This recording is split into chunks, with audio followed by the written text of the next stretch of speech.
রাতভর ধাওয়া পাল্টা দেওয়ার পর অবশেষে ঢাকা বিশ্ববিদ্যালয়ের সঙ্গে বিচ্ছেদ হচ্ছে রাজধানীর 7 কলেজের। সোমবার 7 কলেজের অধ্যক্ষদের সঙ্গে ঢাবি ভিসির জরুরি বৈঠক শেষে প্রেস ব্রিফিংয়ে এই সিদ্ধান্ত জানান ঢাকা বিশ্ববিদ্যালয়ের উপাচার্য অধ্যাপক ডক্টর নিয়াজ আহমেদ খান।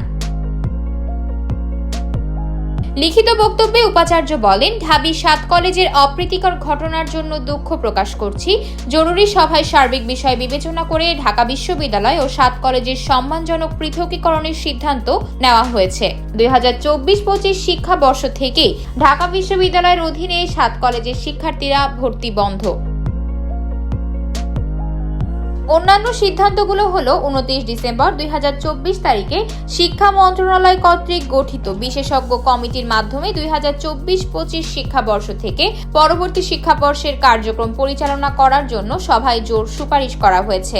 2024-25 শিক্ষাবর্ষ থেকে শিক্ষার্থীদের আসন সংখ্যা ও ভর্তি ফি নির্ধারণ সহ যাবতীয় বিষয়েও মন্ত্রণালয়ের কর্তৃক গঠিত বিশেষজ্ঞ কমিটি সিদ্ধান্ত গ্রহণ করবে। তবে যে সকল শিক্ষার্থী বর্তমানে ঢাকা বিশ্ববিদ্যালয়ে চলমান শিক্ষা কার্যক্রমের অধীনে রয়েছে তাদের শিক্ষা জীবন কোনোভাবেই ক্ষতিগ্রস্ত যেন না হয় সেজন্য বিশ্ববিদ্যালয় প্রশাসন দায়িত্বশীল থাকবে বলে জানিয়েছে ঢাবি উপাচার্য।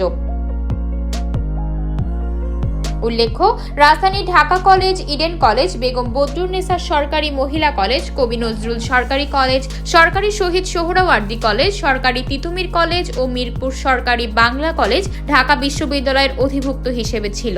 রাজধানীর এই 7 কলেজের একাডেমিক ও প্রশাসনিক সাফল্যের পরিপ্রেক্ষিতে পাবলিক বিশ্ববিদ্যালয়ের অধীনে নিয়েছিলেন ঢাকা বিশ্ববিদ্যালয়ের সাবেক উপাচার্য আ.ম.স. আরিফিন সিদ্দিক।